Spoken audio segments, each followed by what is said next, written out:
Okay, thank you.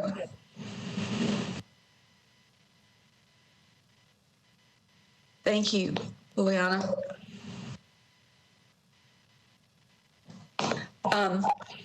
Let me repeat that. One of the things that came out of our meeting yesterday is that we need to look at the time frame implementation of the projects that we want to put forward. And I know Councilman Gamble is very much aware of this. The community policing piece, that will be controlled by the council. The funding will come from the council and out of the council's budget. The request to the Metro Council will be approved by funding that will be into that budget, the 2021 budget, which would be requested in the May, June of 2021.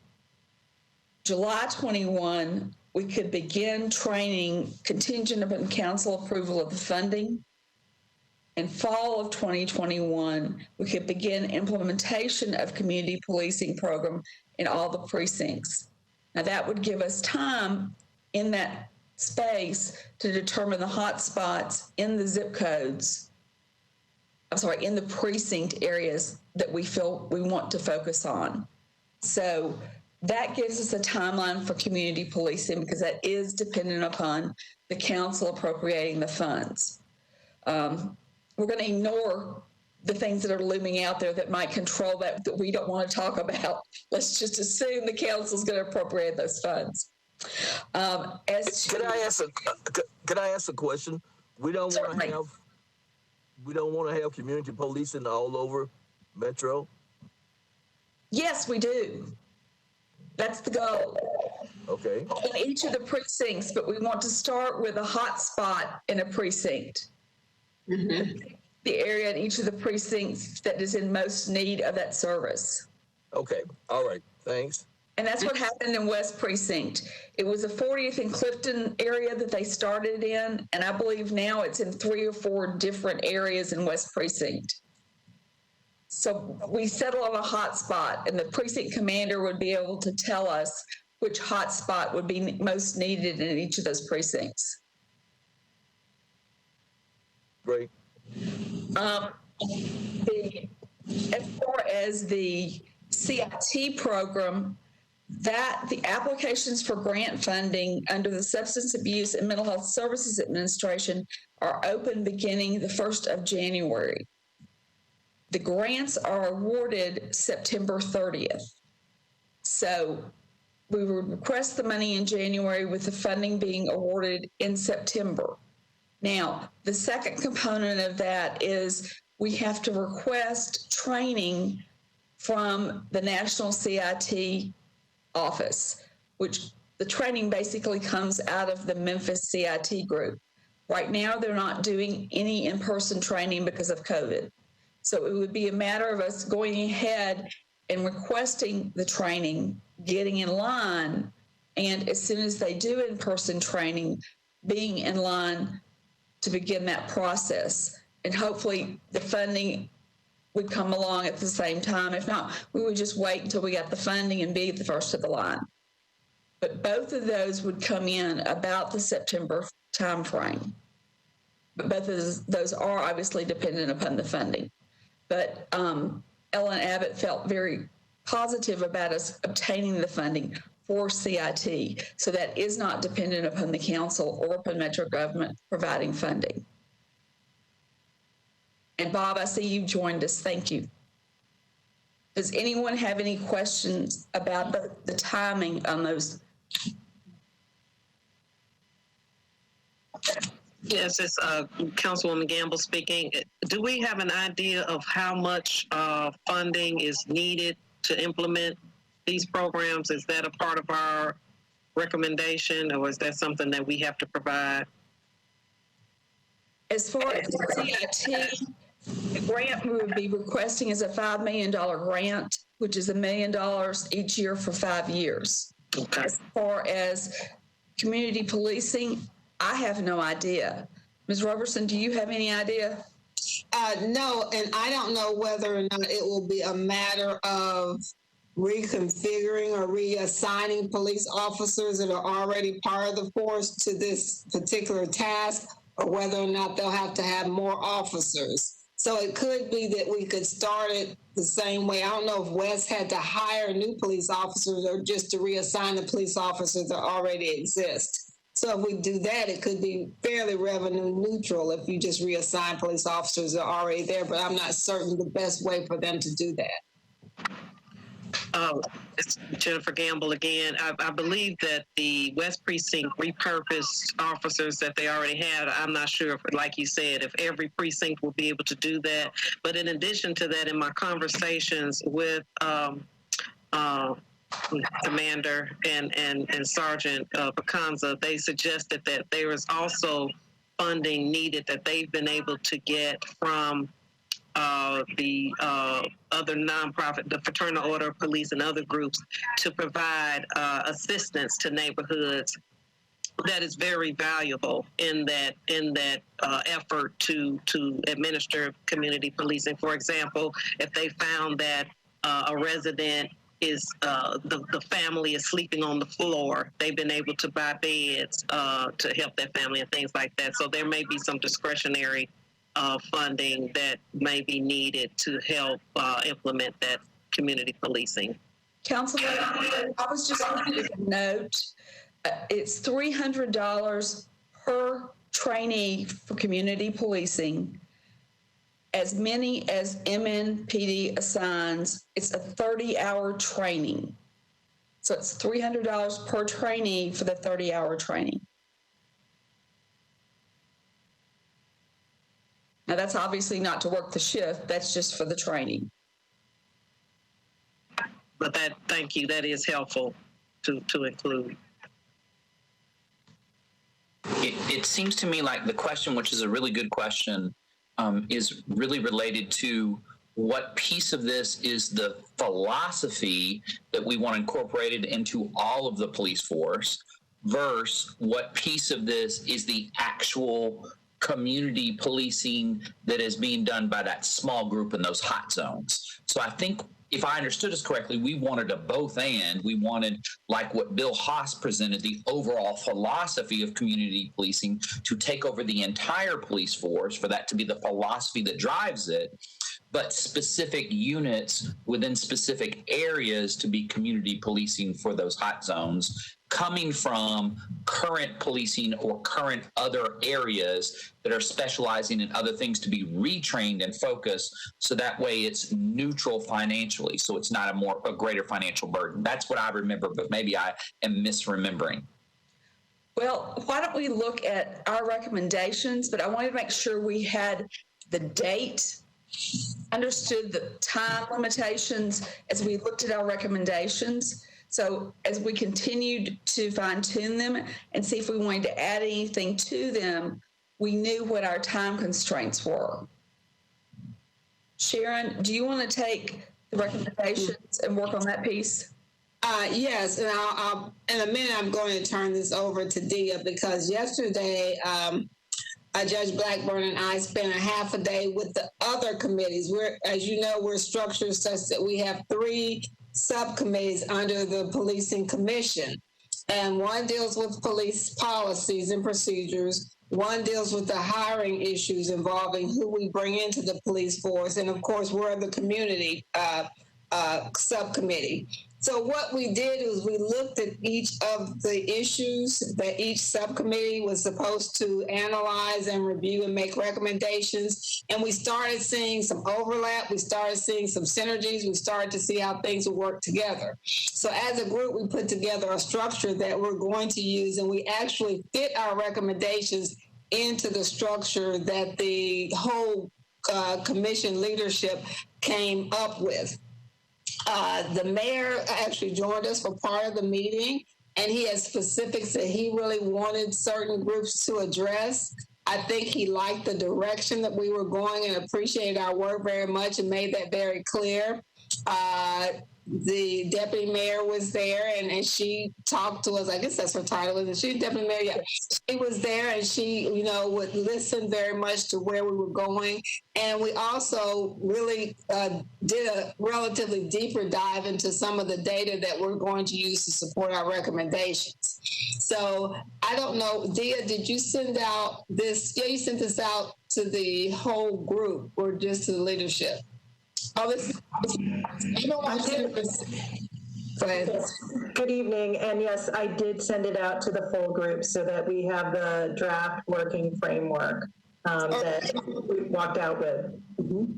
All right, so we ended up with how many buckets? With 4 buckets of information, that really a framework, and we're going to fit our recommendations under one of these. And I'm going to ask Dia to walk us through the working draft report framework, because we really want this to be comprehensive, but we also want this to, not duplicate other people's work. I will say this is that we're on a very tight time frame, so people really need to understand we're trying to get something that can be used by the selection committee. They will have something to look at. 2 things I want us to keep in mind. One thing is we're going to have a series of questions that we want the selection committee to ask the candidates. 2, we need to look at some things that are quick wins. I think the mayor wants to come out, hit the ground running. This is a quick win, but some things may take a longer period of time. That's why the timeline that the judge discussed earlier is so important, because some of these things will take some time because they'll have to be on a new budget cycle. But some of these things we may be able to hit a little faster. So I'm going to ask Dia to take over. All righty. Well, good evening, everyone, and thank you for this opportunity. I'm going to ask my friend in IT services, Mr. Dontrey Buchanan, if he could pass me the ball so that I can pull up the framework that we walked out with yesterday. Okay, so let me see if I can get this up and going. Okay.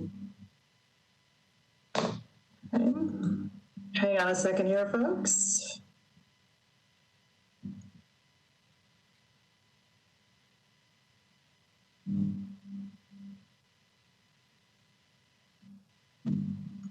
I'm so glad you're doing that, not me. It's not coming up yet. Hold on. I apologize. Just give me a second here. Well, welcome, Dia, to my last 9 weeks of virtual teaching. I've learned it's really good to have background music while you're trying to do all this. Right. And so I was hoping I could pull it up directly from the email I sent to you all today. And it didn't seem to want to identify that email. So I'm just going to come up, but then it went away. It came up, everything came up, but not that particular email. Okay, let's see. I think I got it now. All right. I could sing A Wonderful World this background if you want. Oh, just in time. Just in time. Mr. Fisher, Dr. Fisher, I would imagine you're a man of many talents, so we would welcome your singing at any point. So here's what we did. So as Sharon was saying, we had a half-day facilitation, as you all know, and we thank you enormously for your time and work in the commission. Obviously, to work on some of our greatest challenges in society, we would want to do it all in person, but for the pandemic. So we had a half-day meeting yesterday, and through that work, what that really allowed us to do was to identify overlapping themes. As you know, your committee, as well as the other 2 committees, submitted their draft recommendations on October 9th, last Friday. And we reviewed those and we identified sort of 4 very specific areas for participants yesterday to work on during the half-day session. By working on that, we were able to build into an overarching goal, a working overarching goal for the commission, and identify 4 buckets, as Sharon was saying, and these buckets are thematic buckets. So first and foremost, the overarching goal that came out of the work yesterday was our goal is to build community trust and confidence in MNPD overall and within each neighborhood with MNPD. I think that this committee and the other committees have really hit upon the uneven level of trust that exists with MNPD among communities and among populations. Okay. So the first bucket is really around the workforce. It's MNPD reflects, we would want the specific results that we want to achieve that will put us on track to achieving this goal are the first one being MNPD reflects the diversity of our community at all levels in all departments of the force.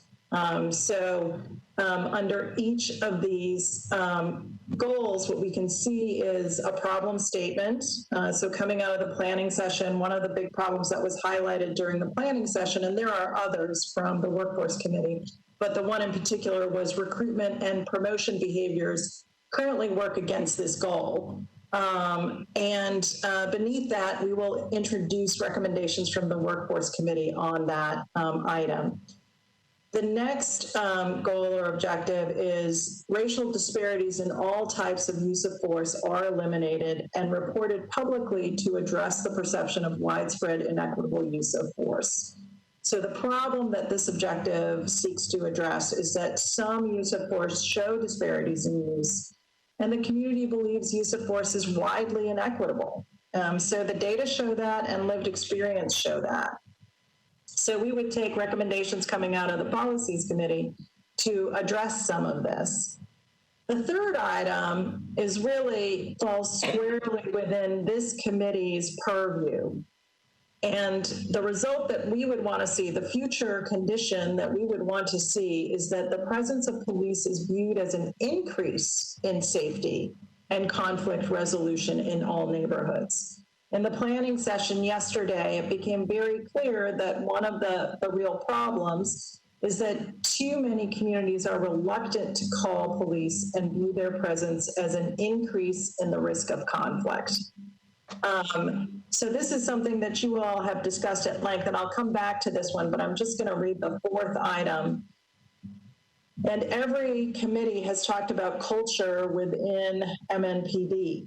So the fourth result that we seek to have is culture and behaviors of MNPD reflect an equitable distribution of discretion and skills to fairly engage across all encounters. So what was the problem that was really corresponds to this result we want is that the current training and promotion policies and procedures fail to equip officers with the skills to connect with diverse populations and reflects a default position of police as warrior, not as guardian.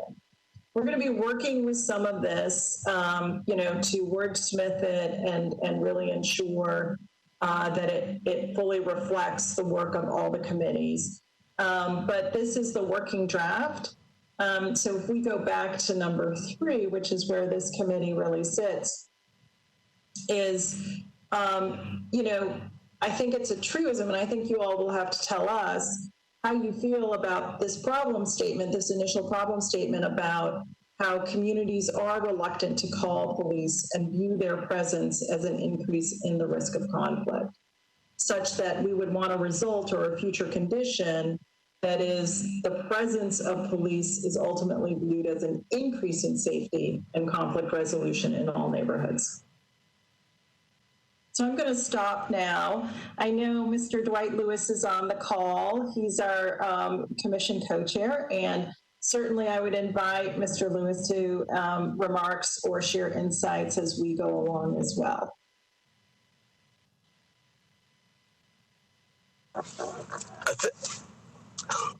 I think the only thing I might add is that we're not saying, this commission will not say, we don't want to say that our police department is doing a terrible job. They're doing some good things, but we want to improve upon some things, that these buckets that are listed.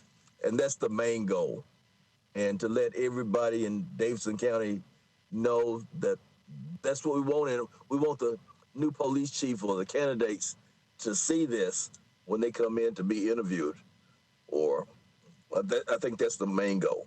But we're not saying that our police department is awful, but we would love to see some improvements, and we want everybody to feel that our police department is there to protect everybody, and we're going to we'll get into with the use of force and some other issues, some other remedies, or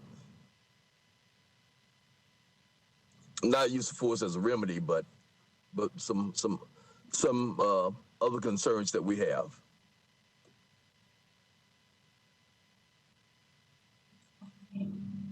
Good deal.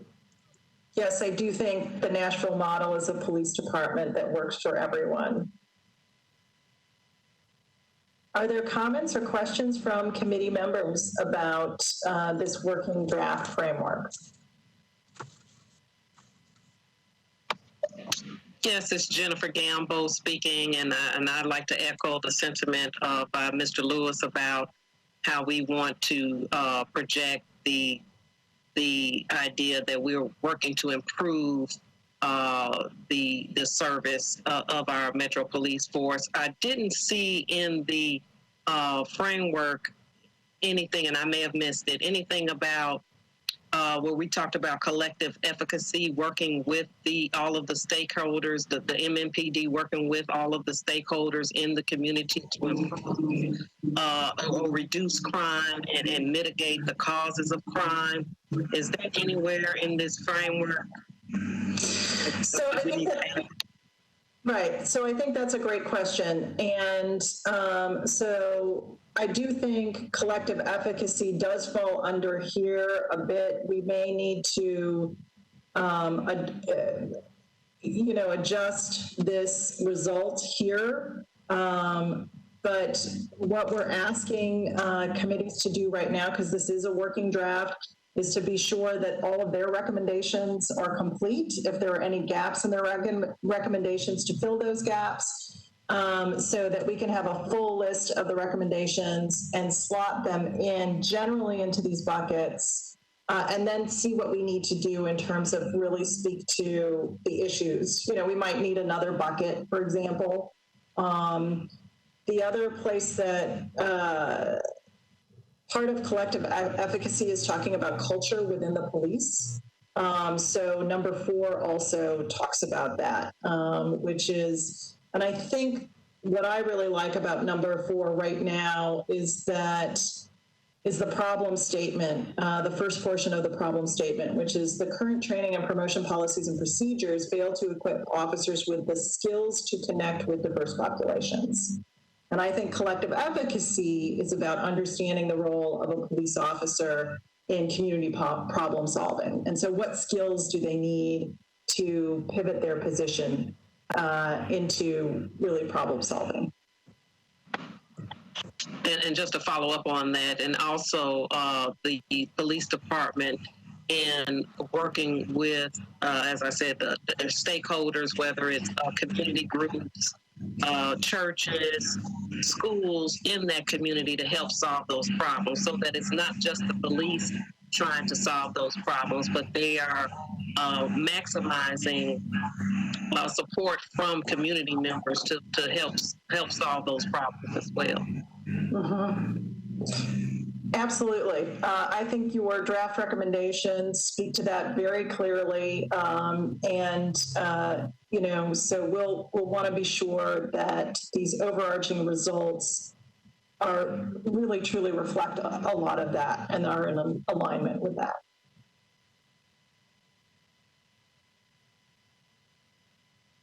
Hey, Dia. Yes. Tom Turner. On 4, I was just thinking about what Dwight said, and I missed Dwight over the last few years too. But would it make sense if we said the current training and promotion policies and procedures should equip officers with skills to connect with diverse populations and reflect a default position of guardian, not as warrior? To me, we're almost implying that it's completely broken. I don't know if it fails to equip. I think we can certainly better equip people, and that's our goal. Is we're not broken, we're just imperfect. We want to improve. I think that's an important point here. So that's a problem statement. So it does need to point out what are we trying to fix? Why do we want this future condition, right? So one way to really address this, because we've seen that there is the West Precinct model, so some training is working, right? So we are getting skills and behaviors that are desirable. We could rephrase it to the extent of the current training and promotion policies and procedures equip officers, unevenly, or don't fully equip the whole force in this purview. So I think there are a couple of ways to lessen that, and I hear what you're saying. I am taking notes, by the way, on comments.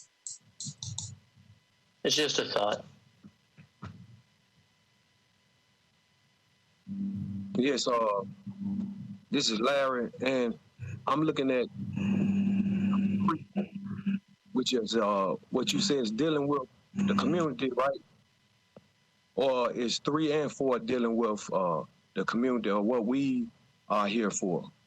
Because I know at first our attention was directed to 3, and then someone just brought up number 4 is related to what we are here to do in this committee.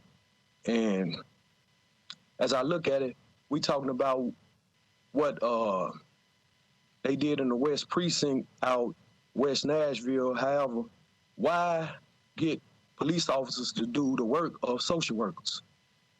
Or why get police officers to do the work of community organizations? So if they see that a family need beds, it's community organizations that's out here that's already doing that type of work. So it's like we are, sending resources to police officers when they can just focus on doing their job, and we can delegate those other things to these other social workers or community organizations.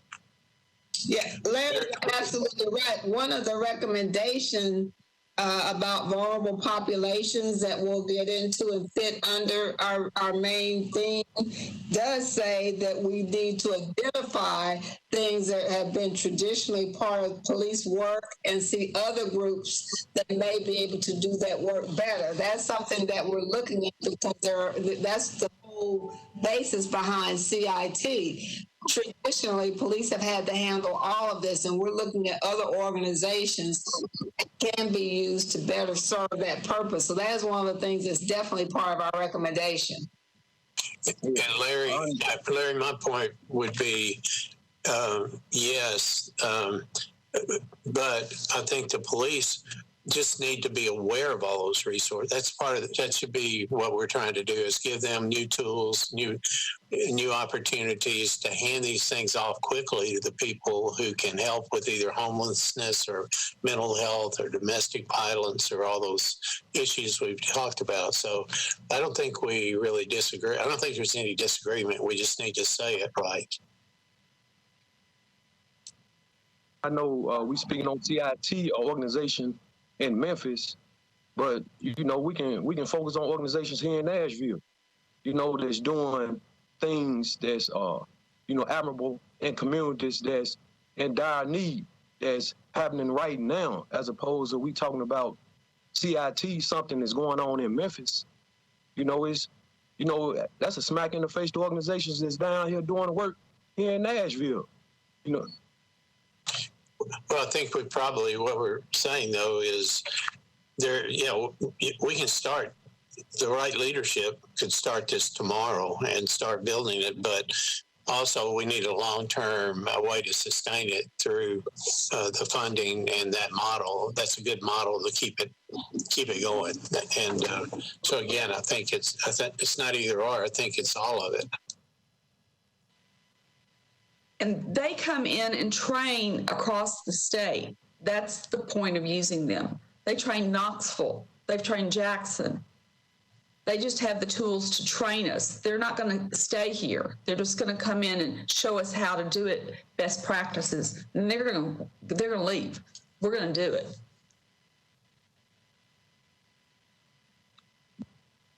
I understand, and part of 3, what we talking about, too many communities are reluctant to call the police, and building the trust within these communities, or as y'all say that, we need to improve things for the police department.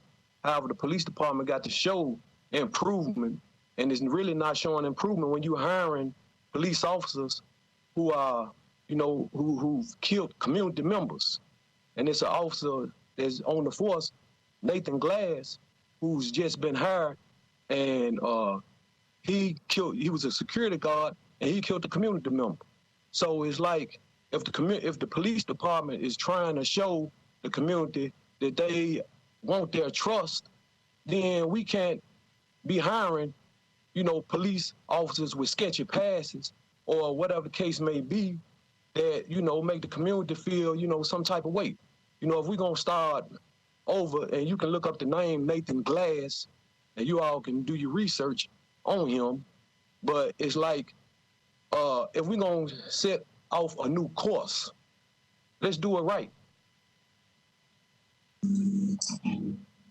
Absolutely. And I tell you one thing that we did yesterday, Larry, in our half-day session, there's a whole committee that's looking at the policies and procedures, and that's one thing the mayor charged them to drill down and see what the policies and procedures for hiring a police officer. We talked about the civil service exam, looking whether or not that's neutral. We looked at those things. That wasn't the charge of this committee, but that was the charge of another one. And I am not an expert on how they go about hiring police officers, but there is another committee that spent a great deal of time looking into that. I don't know of this particular circumstance, but it did appear from what they were saying is quite a process. And so I really, I think we're going to have to leave that to the other group to come up with the best policies and procedures for the hiring practices. I wonder if under recommendation 3, to kind of get at some of the things you just said, Sharon and Larry. So recommendation 3 says the problem, too many communities are reluctant to call police and view their presence as an increase in the risk of conflict. I wonder if, as the recommendation, we can use community go-betweens in that relationship. So when Sergeant Pacanza came, he talked about the role of the West Nashville Dream Center as this community go-between where there's already community trust. So I wonder if in inserting the recommendation, it has something to do with each precinct building genuine relationship with communities that already have trust in that community. And right here in this committee, you're talking about Gideon's Army in North Nashville. You'd be talking about Conexion with Juliana over there on Nolensville. And you're talking about the Salahadin Center. So I wonder if a recommendation is the need for the precincts to go through the community organizations that are already existing. That way, hopefully, we can get at this. That's what Sergeant Pacanza said with West Nashville. Well, if we go back to the actual recommendation sheet that we sent out to everyone that we read, if you look at that, everything we're discussing right now is contained in there. What we're looking at now is taking what we've already agreed to as something that we want to put in the recommendation and fitting this underneath the number 3, which is the presence of police is viewed as an increase in safety and conflict resolution in all neighborhoods. Well, it says in all neighborhoods. That's actually what it says. One thing I do want us to look at is the actual problem. It says too many communities are reluctant to call police and view their presence as an increase in risk of conflict. I didn't know whether it'd be more appropriate to say many vulnerable communities are reluctant to call police and view their presence as an increase in the risk of conflict. And this goes along with what Dwight was saying and others, that we don't want to, Nashville has a lot we need to improve on. but we don't need to march backwards and say they've been doing nothing in Nashville. In fact, one of the things that the mayor brought out, which is, a good and a bad, he wants us to be the best that we can be, but he acknowledges that we're better than some. Now, we are not perfect, but we're better than some, but that really makes it really good because we can become excellent. We can move from, let's say number 7 to number 1 and be the best police force in the country. We can be the model. And we're models in some things. Our family safety center is a model for the nation. So this is where we want to go. That's our aspirational goal. So I think there's really many of the vulnerable communities, the New America communities, the African American communities, the trans community. There are a lot of vulnerable communities, and they are reluctant to call police because they think this is going to create more of a problem. And I think that that's really more of what we're addressing, I think, in our recommendations. Now, we can discuss that, but that's just the way I see it. In the statement, I see why it was worded like this, but I don't think it takes into account. And one of the committee members actually brought this up in the discussion, that from his perspective, now it's a perspective I disagree with, but his perspective was that this is not as much of a problem as we think it is. And I'm that's my words, not his words. But I think that in order for us to give meaningful recommendations, we're going to have to make these recommendations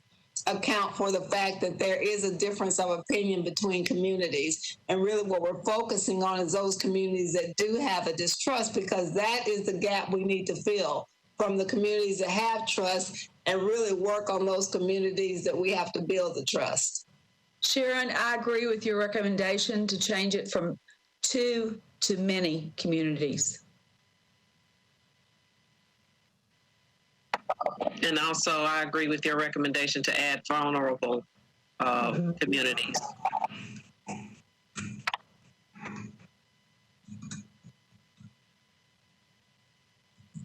Okay, so Dia, you want to put up the sheet that starts with our recommendations? That you highlighted? Yep.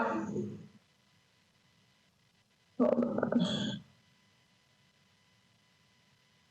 Okay. Here are the committee's recommendations that were submitted to you last Friday. And there's some highlights in there. But you don't need to regard those right now. Sharon, did you just want to walk through to remind everyone sort of how the order of them and? Yeah, we can. I mean, really, we can look at the highlights. What we wanted to start off is we recognize as a committee that there were these communities that had I call it a healthy distrust. There's a rational distrust for the police. It's not something that's in their minds. There have been police behaviors that are not favorable to having the trust of various communities. And we've heard from those speakers. We've talked to them. They've said that, we're treated differently. We don't have this. We don't feel comfortable. So that's something I think we can all acknowledge. Then we go into this concept of community policing. Now, we do have the West Precinct and their relationship with the Dream Center as a model, but our recommendation also recognizes that there are other models in the community, so that when we put our recommendation into this framework, we want to make sure everyone understands that there are other models, and we're toward the model that's best for Nashville. And so that's one thing that we need to make sure we understand, that we aren't really just saying this one's perfect with this relationship. We're saying this is one that we will draw from in developing this community policing model. And really it's going to take between now and the time frame for the next Metro Council budget to be passed for some work to be done around this area. There could be another police chief that comes on board that says, this is the way I think this should work. They're going to have to do a little bit of the work with this concept of community policing. Now, to me, the concept of community policing and community efficacy are all fit together.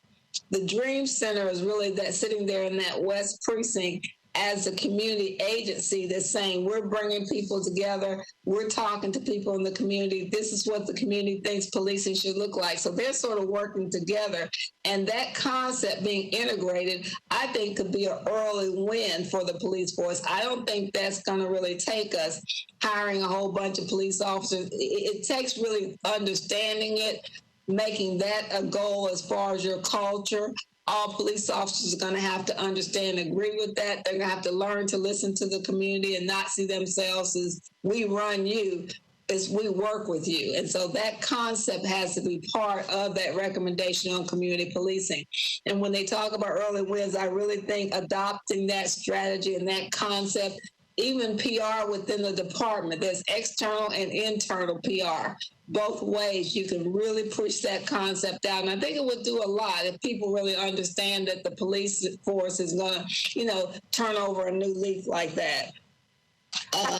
Having a new chief is going to make a big difference. And when that new chief comes out with something like this, the whole, as we talked about yesterday, Sharon and Dia, the attitude shift, just the whole turning to the left slightly or turning to the right slightly and just coming out with a new zest is going to make a huge difference in the attitude of everyone in the department, I hope.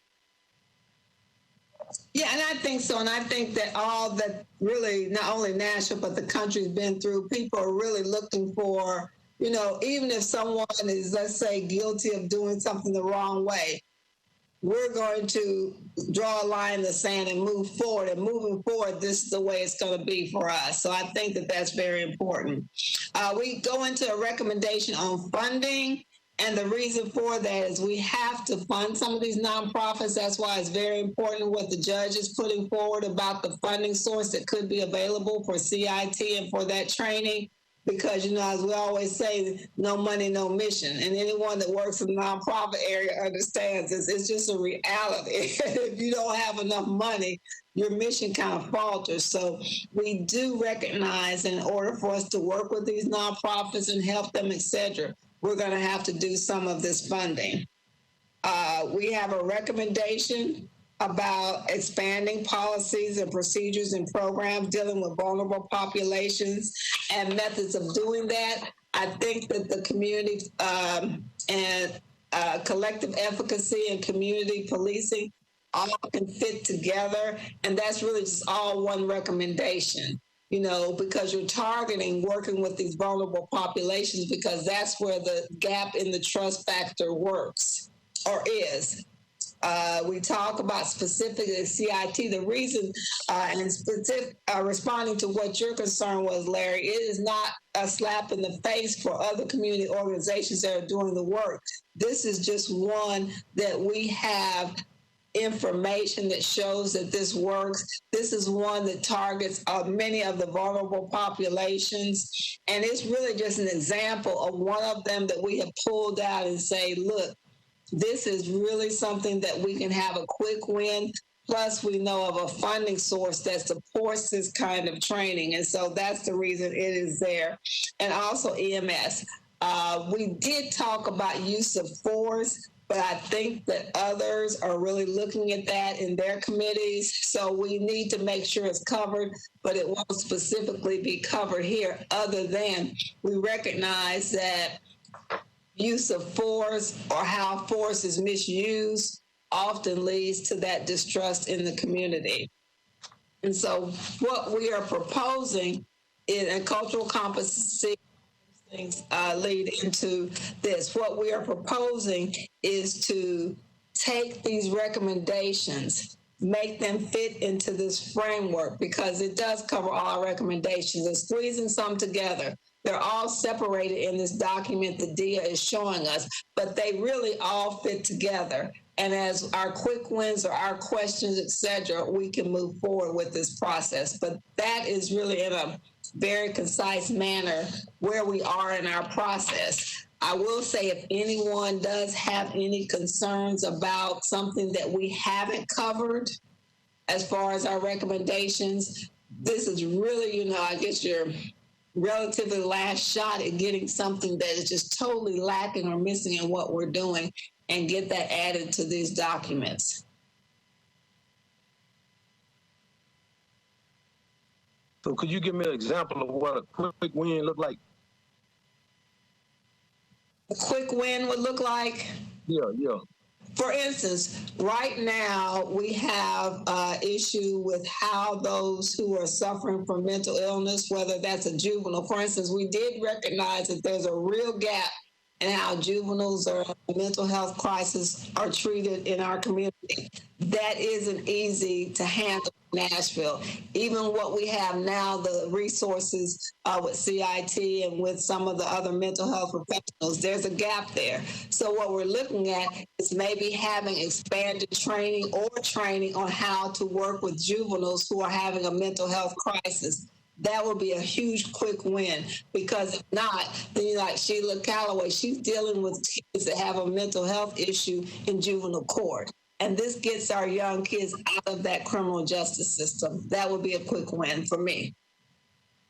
Well, and if you don't get them out of the juvenile justice system, then they continue down that road and they end up in front of me with 15 or 20 charges. And it's hard to get them out of the system at that point, as you well know, Larry. Yes, of course. And what if just through our data, same way we're going to target or we're going to see where the hot spots at? What if those hot spots are in the same spots where concentrated poverty is at? Will we do something about the poverty because they may have a big influence on the crime, or are we just going to send more police in there? Now, I will say, I would be the first to acknowledge that the underlying problem and why you do have a lot of crime in communities is because of impoverished circumstances. And I wish that through this process, we could solve all those ills. And that's why I work every day to help kids in these schools and give them the needs and give them the things that they need.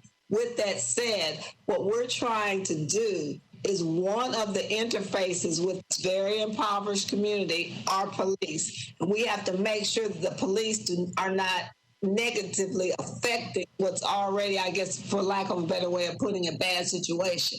We don't want the police to make something worse. We're asking the police to get in there and be a positive influence so that we can use them to help break the cycle of poverty in the neighborhoods. We're not going to, over-policing is something you don't need to do, but yet you have to make sure that the people that live in the community are safe. And that's a very difficult thing, but that's why we're making these recommendations so organizations such as Gideon's Army can support the police in the community while you're also working to alleviate poverty in the community.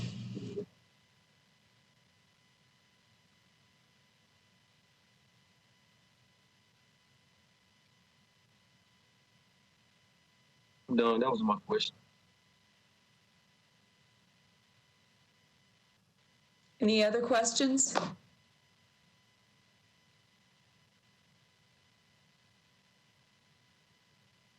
We also need you all to think about any questions that you would like us to put forward for the candidates for chief of police to be asked in the interview process. So please send those to Dia. We need those questions. I sent some that have been forwarded to me to her today. So please, if you have a question or if someone has a question they've sent to you, please forward those to her so she can compile those and get those to the committee. Those candidates are going to be interviewed, if I'm not correct, in early November. Yes, and that's the expectation. Okay. Their backgrounds are being checked now, so the ones that are actually going to be called in to be interviewed are going to be the interviews are going to begin in early November. So we need to get any questions that you think you might want to have them asked to her so they can be vetted and put through the other list of questions she's got and the other groups are putting forward now. So get those to her if you can, the end of this week, the first of next week, if possible.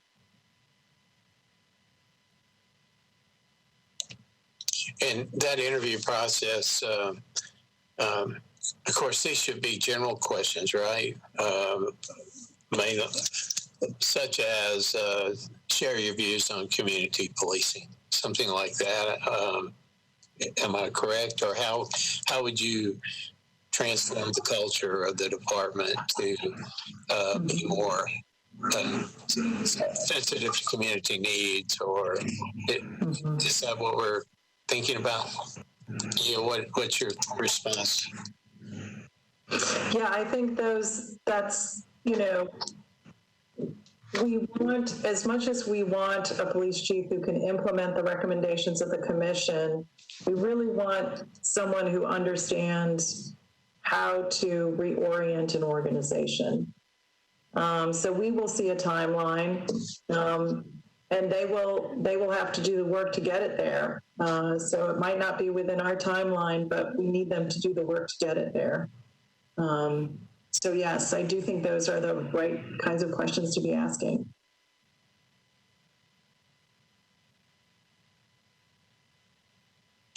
I also think people can ask more specific questions. I mean, you could ask, you know, we have, you know, what, 70-something% officers in the police force are white, and what would be your solution to bring diversity about? So you can step outside, and any question that you want, every question that's put forth may not be asked, but I think it's certainly worth looking at, because that was something that came out yesterday. How are you going to turn this into the police force that we want? And if you look at the applications, I mean, it is what it is. The people who are applying, you know, are hired at certain percentages. And so things like that, you're welcome to ask and get those to Dia and work from there as far as the questions. Because I always say it doesn't hurt to ask.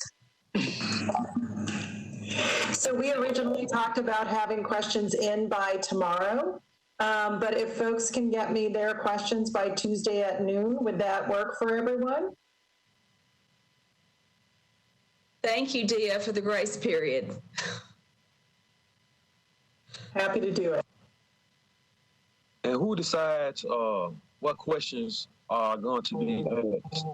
Once the questions are turned in, who decides what questions are going to be chosen? I think that's Dia. I just want to know the individual to look at. Look for. Well, the questions are going to her, Larry. Yeah. So I'm sort of more of the bus driver in all of this, Larry. I hate to say it. I'm you know, that kind of decision making is above my pay grade. But what's going to happen is that we really want the questions to align with your recommendations. And if this is the emerging framework we're working from, so if I go back here, let's see if I can pull it up. Here we go.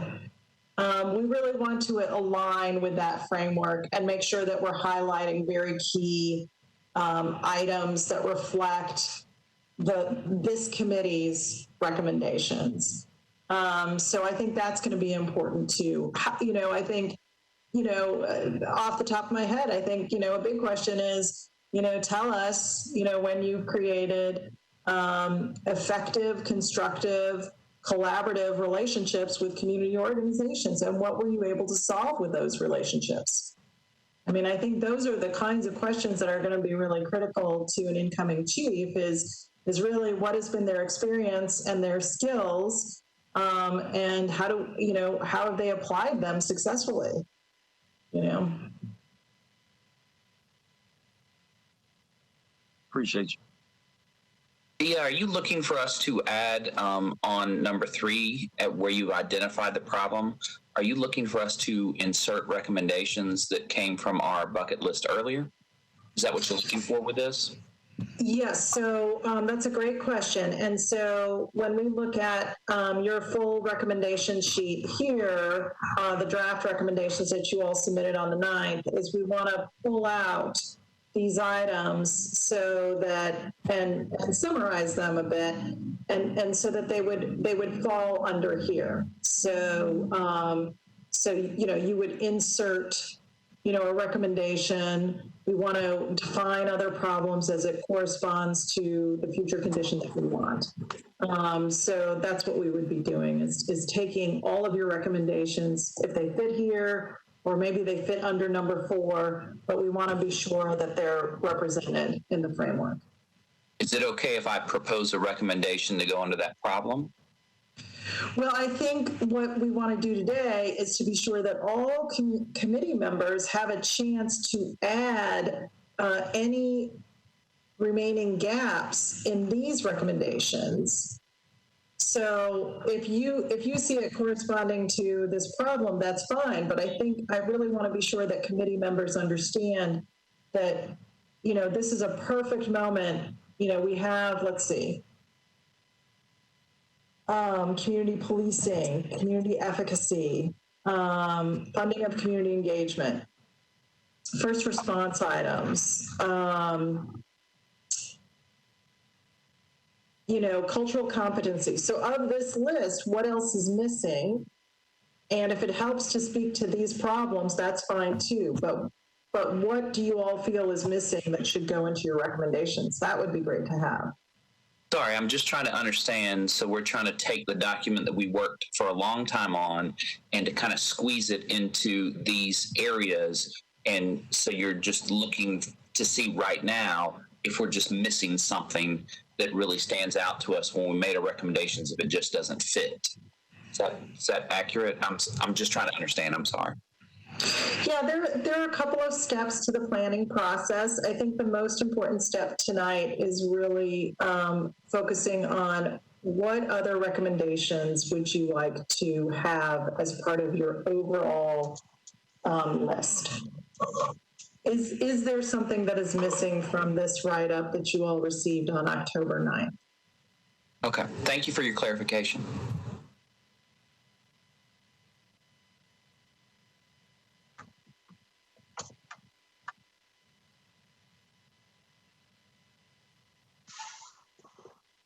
Any other questions?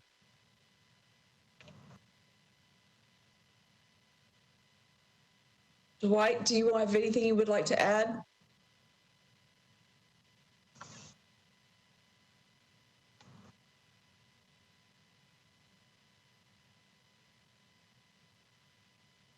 Dia, anything else?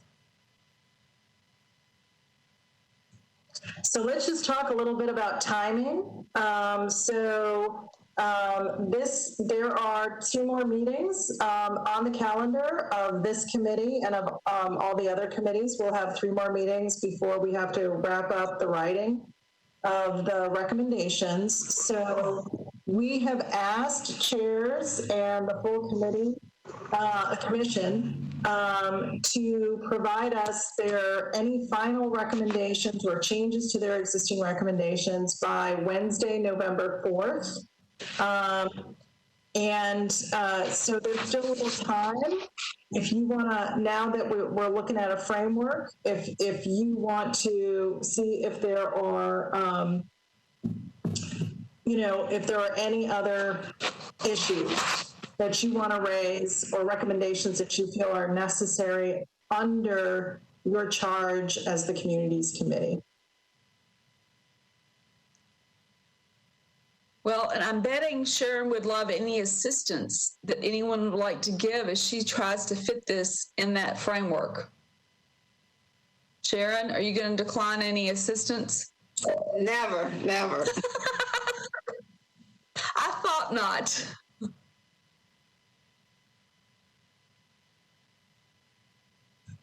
Obviously, this document will fly around numerous times, but if anyone would like to work with Sharon as she takes this document and fits it into Dia's framework, please feel free to volunteer. Definitely, always here to help. So whatever we need. Thank you, Council Lady. Very much appreciated. You're right. Sharon. On the prior thing was wonderful. Sharon, I'll be happy Thank to take you so a stab much. at it too. I'm sorry. I was just going to say thank you, and thank you for the work that you all are doing, which makes it easier for us to kind of add to what the framework you all started. So thank you.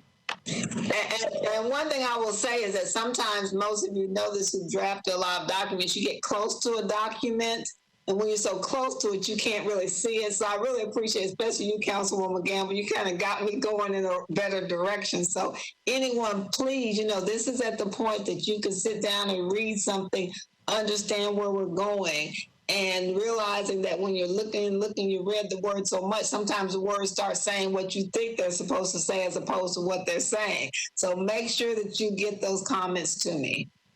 And Eli, thank you for volunteering as well. We appreciate your assistance. And I totally agree with what Sharon says. As many times as I've written something and read it, sometimes I can't see the forest for the trees. So thank you. Well, me too. If there's nothing else, thank you all. And Sharon, convene your group and let's have at it. Okay, so I will get going. So thank you, everyone. Thank you. Thank you. Hey, wait. I can't go home this early. My wife will think I'm lying about the other times. Oh, well. You promised you were going to sing Wonderful World. Why don't you go ahead and sing Wonderful World right now? I'm ready. He's going to have to sing that 16 times between now and next week to survive next week.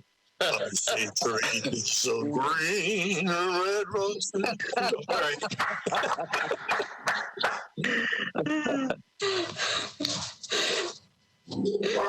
Are we still recording, Eric? Are we still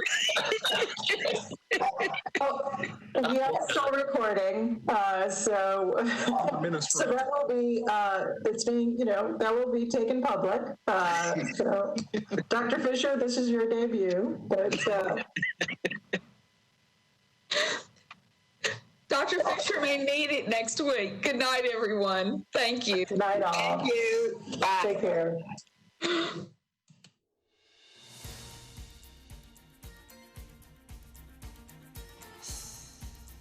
This has been a service of the Metro Nashville Network. If you would like to see this presentation again, or for more information about this and other programs, visit nashville.gov.